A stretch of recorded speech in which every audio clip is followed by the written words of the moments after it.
नमस्कार दोस्तों, आप सबका स्वागत है मेरी चैनल हैत मोदी ट्रैवल्स व्लॉग।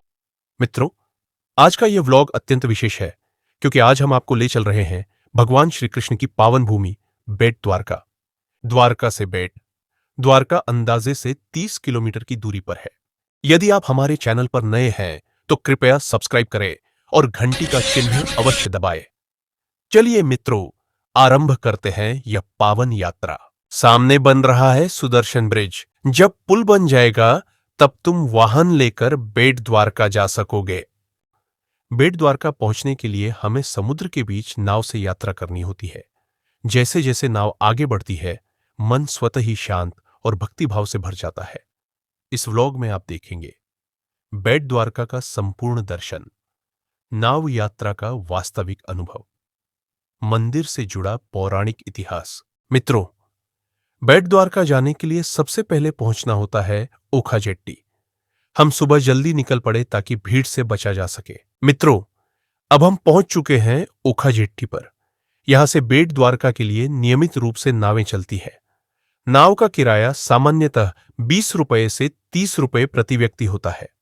नाव में बैठते ही एक अलग ही उत्साह अनुभव होता है। नीला समुद्र, ठंडी हवा और लहरों की आवाज, सब कुछ मन को आनंदित कर देता है। यह नाव यात्रा लगभग 15 से 20 मिनट की होती है। ग्रुप पर ले लो ने ऊपर ऊंचू करो तो बजा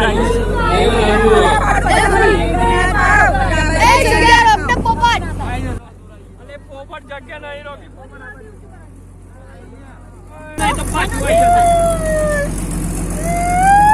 अबे रही क्या मुंह पर पड़ी है थोड़ा आगे जगह रखूंगा अरे ना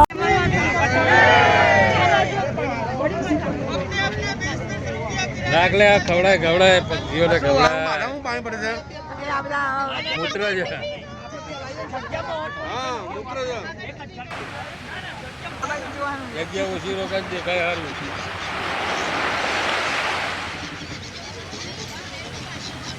मम्मी बोलो जा मम्मी बोलो जा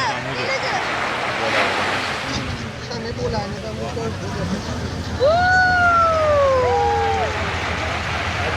ना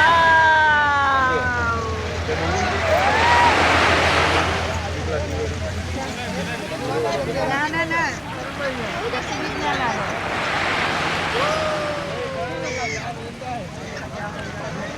अब जो बनेगा हमारा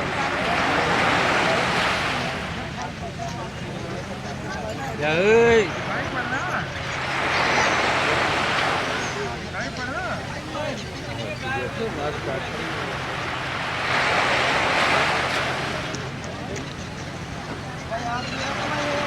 ये तो माछलियों खावा છે તો લોટ લાવ્યો છે ને मैंने तो अंदर खावा नाखवाना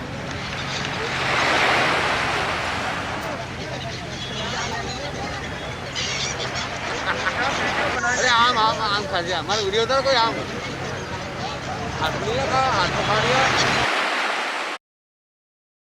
ओखा पीछे छूट जाता है और सामने दिखाई देता है बेट द्वारका द्वीप। ऐसा माना जाता है कि यहीं भगवान श्री कृष्ण अपने समय में आए थे। यह यात्रा केवल शारीरिक नहीं बल्कि आध्यात्मिक अनुभव भी है। क्या हम जानते हैं कि वे द्वारका में रहते नहीं थे, केवल शासन चलाते थे? जी हां, द्वारका में उनकी ऑफिस थी। जब वे रहते थे बेट द्वारका, जो द्वारका से अंदाजे 30 किलोमीटर के अंतर पर है। यादव कुल और अपने परिवार के साथ भगवान श्री कृष्ण बेट द्वारका नाम के टापू पर रहते थे। जुड़ी अनेक कथाएं प्रचलित है। पुरातात्विक शोध में भी यहां प्राचीन अवशेष प्राप्त हुए हैं। इस कारण यह स्थान केवल तीर्थ नहीं बल्कि भारत की प्राचीन सभ्यता का सजीव प्रमाण है। मित्रों, अब हम पहुंच चुके हैं बेट द्वारका। नाव से उतरते ही एक अद्भुत शांति का अनुभव होता है। यहां सुरक्षा जांच के बाद हम मंदिर की ओर बढ़ते हैं। यहां से आगे द्वारिकाधीश मंदिर है।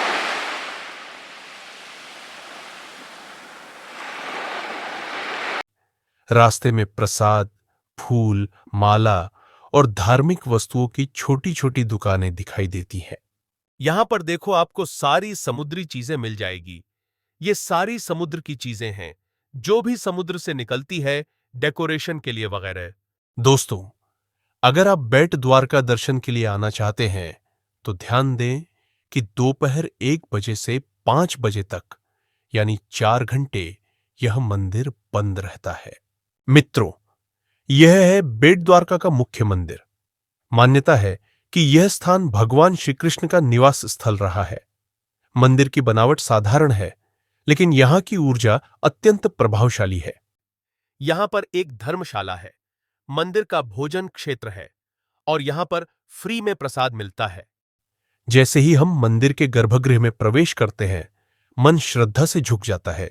यहां भगवान श्री कृष्ण के साथ माता रुक्मिणी, माता सत्यभामा, माता देवकी के भी दर्शन होते हैं। मित्रों, दर्शन करते समय शांति और मर्यादा बनाए रखें। जहां भगवान श्री कृष्ण अपनी रानियों साथ रहते थे, आज की तारीख में यहां एक मंदिर है, परंतु मंदिर के अंदर मोबाइल और कैमरे ले जाना मनाही है। देखो, यहां विभिन्न दुकानें खुली हैं जहां आप प्रसाद ले सकते हैं। बेट द्वारका में मंदिर के आसपास एक बड़ा बाजार है जहां आप खरीदारी कर सकते हैं।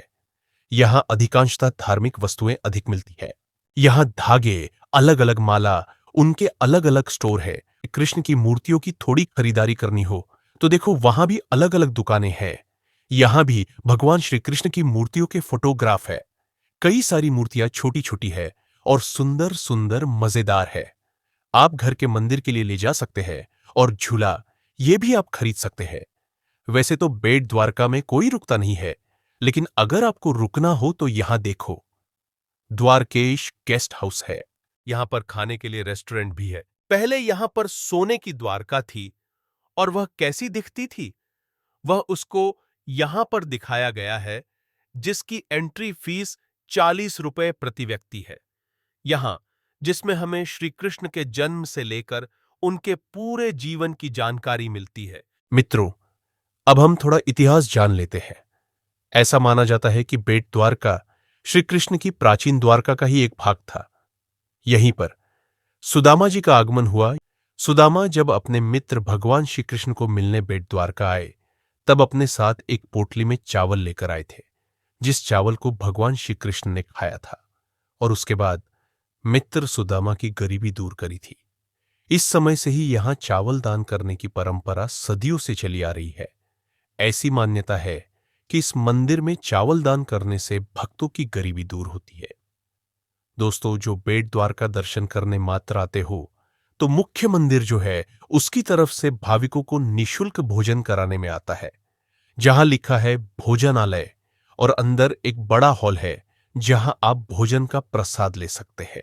जो कोई व्यक्ति द्वारका यात्रा पर जाए तो बेट द्वारका के दर्शन करना तो उसके लिए जरूरी है, कारण कि बेट द्वारका के दर्शन किए बिना द्वारका यात्रा अधूरी रह जाती है।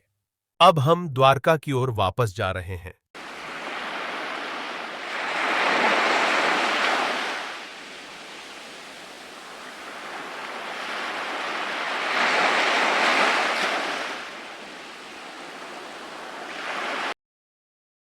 मित्रों, बेट द्वारका की यह यात्रा मेरे लिए अत्यंत भावनात्मक और विशेष रही।